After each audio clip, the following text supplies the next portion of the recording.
Now my light's fading really fast, but I thought I'd give you a quick heads up of what tools you would need. So grab your pattern and have a look on the first page. And the tools that we're going to need are here. And when you first knit in the round or with interchangeable needles, it can be a little bit daunting reading what all this means. So 4mm 5-inch interchangeable needles, or the size to obtain gauge for body. That's a whole lot of words. So we're going to be knitting with interchangeables, which means these cords. So I've got a few different sizes, and because we work from the top down, we'll cast on at the neck, we will need just the shortest size, the 40 centimetre, which is referenced there. Suitable length cables to work in the round, so 40, 60, 80 and 100 for your body. Depending on how big your bust is, you'll need to kind of match your cable length. And I quite like to be able to get fully stretched out so that you can see how it's sitting, and then we can always use some stitch holders if you're going to give it a try on, just to give you a bit more space in there. But interchangeables are similar to fixed circular, meaning they have a needle on the end. This can screw on. So the different tips can fit on all the different length cords.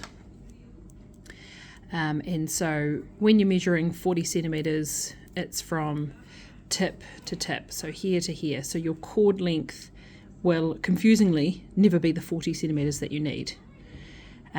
So best thing I can do is, best thing I could recommend you do is get in touch if you're very, very confused, and I can help you out. I will work the main body of my needles on these longer ones. This is sort of like the standard size. And these are 5-inch. And then for my neck, I'll be casting on, for my neck and my cuffs, I'll be using these shorter ones, which are 3.5-inch. See, they're just a bit shorter. So these longer ones, when you're getting to small circumference, or you start with a small circumference like your neck, they can be a bit restrictive. They kind of stop you from going round the corner nicely, whereas these wee ones are much nicer. And then I've got these little short ones, which are the same length as these, but in a wider, so they're thicker, and that's a 4mm. So what it means when it says to obtain your gauge is, when we get started, I'm going to get you to do a gauge swatch, which seems really boring, but it's really important to make sure you get gauge. What that'll do is ensure that it fits as intended, and you can adjust your needles to suit. So if your knitting is a little bit tight, you could go up needle size. So tight would mean that you had slightly more stitches in your gauge than recommended. And if you're a bit loose, you would have less stitches. They'd be bigger, so it would take up less stitches to make 10 centimetres. You would go down a needle size. And so the best thing to do, it is a little bit of investment to get yourself set, but I totally recommend one of these sets. You can grab them, just give them a Google. My one's a Likey set. If you'd like me to help you out, I don't have access to get Likey anymore, but I can get you some Knit Pro, which are equally delicious. And when I got my cables, they have come a wee way since then, and they've got little swivel tips, so you don't tend to get too twisted. Some other things that we're going to need is, so all your needle tips, cables to work well, and then you're going to need something to hold the sleeve stitches live while we work the rest of the body. And these are little stitch holders. You can also use some yarn. These here, the little hollow plastic tube, it's quite tricky to see, but what you can do is push it onto the end of your knitting needle. Oh, that didn't work. Push it onto the end of there, and you slide your live stitches from this to this, and then They just wait for you till you're ready to work your sleeves. When we get to that point, I'll show you either using these or using a strand of yarn, which they both work well, but this is a little bit smoother, easier to get off. I'm having an issue tying that. So I've got 2 of those, one for each sleeve.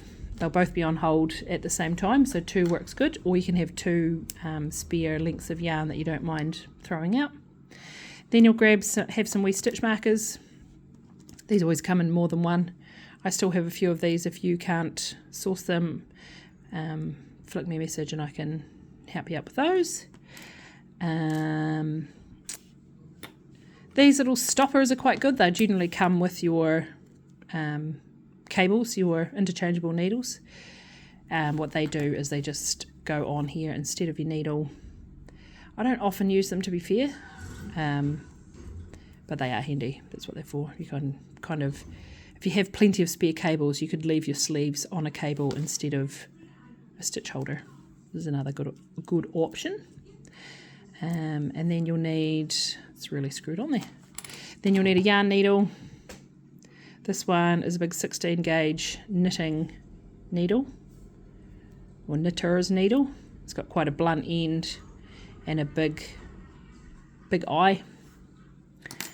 So yeah, I keep lots of my little those things from when you buy clothes. They're really handy stitch markers. Tape measure is awesome. These little retractable ones, I still have some of these, so let me know if you need one of those as well. And yeah, some scissors.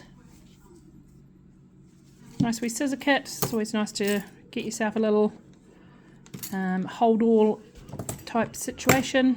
They can all live in there and come with you. Yeah.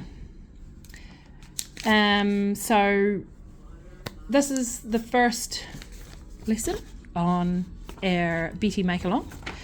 Thank you to everyone who pre-ordered their yarn, and we'll get into it next week. Hopefully you've got the yarn you need, got your pattern, and I'm looking forward to getting started.